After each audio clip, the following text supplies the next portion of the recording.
और फिर राहुल के बिहार पहुंचने से पहले ही बिहार नाम की चुनौती को बीजेपी ने फतेह कर लिया। इसी के बाद से कहा जाने लगा कि राहुल का रथ बीजेपी के विजय पथ की तरह काम कर रहा है। दरअसल सिर्फ बिहार में ही खेल नहीं हुआ, राजनीतिक खेला तो ममता दीदी के बंगाल में भी हुआ है। राहुल की न्याय यात्रा के बंगाल में कदम रखने से पहले ही दीदी ने कह दिया था कि चुनाव भी अकेले लड़ेंगी और यात्रा में भी नहीं आएंगी। আমার কোনো কথা হয়নি এবং আমি প্রস্তাব দিয়েছিলাম, ওরা প্রথম দিনই প্রত্যাখ্যান করেছে। তখন থেকে আমাদের দল সিদ্ধান্ত নিয়েছে আমরা বাংলায় একা চলবো। ইভেন ওরা যে আজ থেকে র্যালি করেছে আমাদের একবার as a matter of courtesy. Rahul Gandhi की भारत जोड़ो न्याय यात्रा का रथ अभी नॉर्थ ईस्ट में ही घूम रहा था कि पश्चिम बंगाल की सीएम ने हुंकार भरते हुए कहा था कि कांग्रेस ने राजनीतिक शिष्टाचार तक नहीं निभाया, इसलिए वो न्याय यात्रा में शामिल नहीं होंगी। ওরা যে আজ থেকে র্যালি করেছে আমাদের একবার অ্যাজ এ ম্যাটার অফ কার্সি। আমি ইন্ডিয়ার অ্যালায়েন্স আমাকে একবার জানিয়েছে দিদি আপনার রাজ্যে যাচ্ছে না, জানায়নি। राहुल और ममता के बीच आई दूरी की कहानी सिर्फ यहाँ तक नहीं थी। राहुल जब बंगाल पहुँचे थे तो टीएमसी कार्यकर्ताओं ने उनका स्वागत इस तरह के पोस्टरों से किया था, जिसमें लिखा था दीदी इज इनफ, यानी पश्चिम बंगाल में आपकी जरूरत नहीं है, यहाँ दीदी काफी है। और ये जो अभी इनकी अन्याय यात्रा और भारत तोड़ो यात्रा है और ये जो इंडिया अलायंस है, ये कंसेप्चुअली फेल कर चुका है। बंगाल में इसको ममता जी ने अच्छा पलीता लगाया।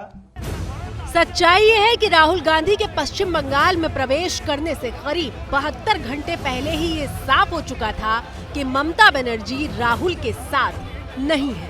जबकि ममता बनर्जी के नो कहने के अगले दिन यानी 23 जनवरी को राहुल गांधी कह रहे थे कि वो दीदी को मना लेंगे।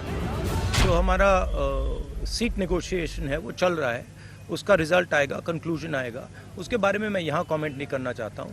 बट हमारा ममता जी के साथ मेरा पर्सनल और पार्टी का बहुत अच्छा रिश्ता है। हाँ, थोड़ा थोड़ा होता रहता है, कभी कोई उनका कोई बोल देता है, हमारा कोई बोल देता है। These are natural things, these are not things that are going to disrupt anything.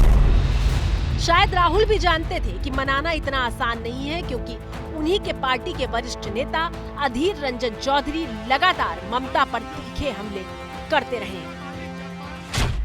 Mamata Banerjee की दया दुरज पे कांग्रेस पार्टी अपना राजनीति नहीं करते, कभी नहीं किए थे, आज भी नहीं करते।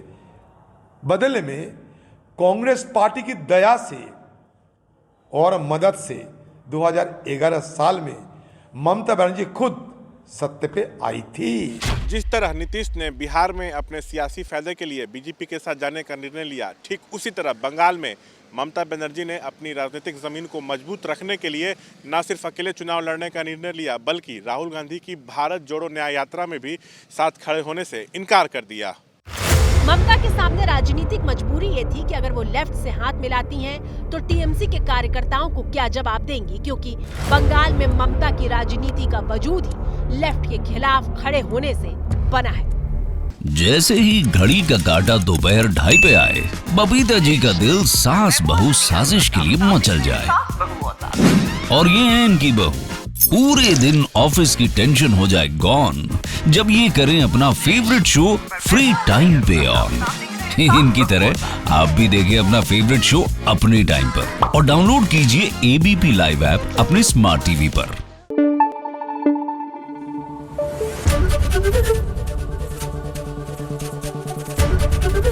एबीपी न्यूज आपको रखे आगे।